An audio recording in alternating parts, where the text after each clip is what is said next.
ஸ்ரீ நாராயணியத்தில் தசகம் 15 7வது ஸ்லோகம் பார்க்கலாம். யுவதி ஜடர கிண்ணோ ஜாத்தபோதோப்ய காண்டே பிரசவகலித போதக பீடயோ லங்க்ய பால்யம் புனரபிபத முஹ்யத் ஏவ தாருண்ய காலே கபிலதனுரிதீத்வம் தேவகூத்யை ஞகாதீஹி. இப்போ இதுக்குள்ள அர்த்தம் பார்க்கலாம். இப்படி உலகத்திலே வேண்டுருக்கிறவன் நரகத்துக்கு போவான்னு சொன்னான் இல்லையா?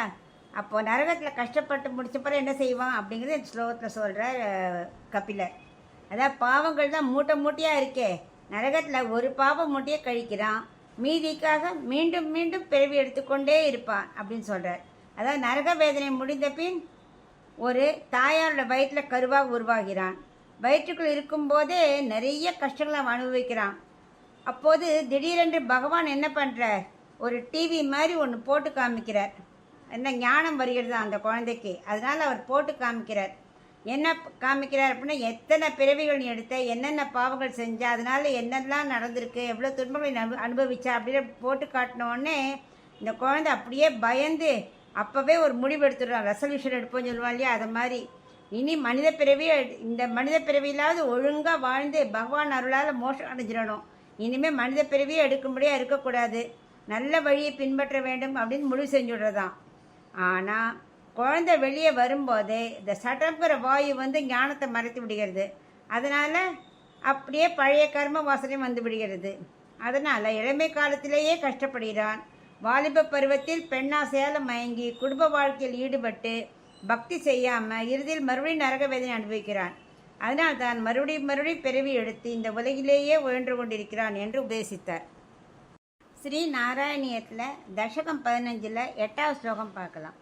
பித்ருசுரகணயாஜி தார்மிகோ யோ கிருஹஸ்தஹ சச்ச நிபததி காலே தக்ஷிணாத்வோபகாமி மயி நிகிதம காமம் கர்மது தக்பரார்த்தம் கபிலதனுரிதீத்வம் தேவகூத்யை நகாதீஹி. இப்போ இதுக்குள்ள அர்த்தம் பார்க்கலாம்.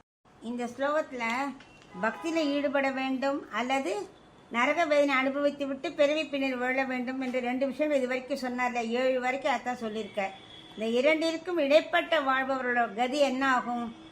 பக்தி ரொம்ப கிடையாது, ஆனால் தார்மீகமாக நல்ல வழியில் தான் நடந்துட்டுருக்கார். தன்னோட வைத்திய கர்மாக்களெல்லாம் கொஞ்சம் ஒழுங்காக செய்கிறார், அவரவர் கடமைகளை செய்கிறார். அப்படி இருக்கிறவரோட இல்லற வாழ்க்கை நடத்துபவரோட கதி என்ன ஆகும் அப்படின்னு உள்ளத்துக்கு பதில் சொல்கிறார் கபிலர்.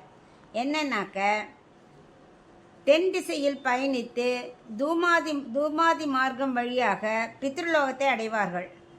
அங்கே சில காலம் இருந்துவிட்டு அவருடைய கர்மாக்கள் முடிகிற வரைக்கும் இருந்துட்டு மீண்டும் பூமியில் பிறப்பார்கள். இல்லை நிறைய புண்ணியம் பண்ணி தான் சொர்க்கலோகம் போயிட்டு அங்கே எல்லாத்தையும் கழிச்சிட்டு மறுபடியும் இங்கே பிறப்பார்கள். தார்மீகராக வாழ்ந்தாலும் ஏன் தான் பகவானுக்கு தொண்டன் என்று புரிதலுடன் இருக்கவே இல்லாமல் மேலும் மேலும் நமக்கு இலக்கு என்ன, வைகுண்டத்தை அடைவதாங்கிற எண்ணத்தோடு இருக்க வேண்டாமா? அப்படி இருந்தால் அந்த பிறவியில் இல்லாட்டாலும் அடுத்தடுத்த பிறவியில் உலகியல் விஷயங்களில் ஆசை வைக்காமல் எல்லாம் பகவான் திருப்திக்காக எண்ணத்துடன் வாழ்ந்தா போகிறோம். அப்போ என்ன பண்ணுவாவா, வடக்கு நோக்கி அர்ச்சராதி மார்க்கம் வழியே பக்தி யோகம் மூலம் மோட்சம் அடையலாம் அப்படின்னு 2 வழியும் சொல்கிறார்.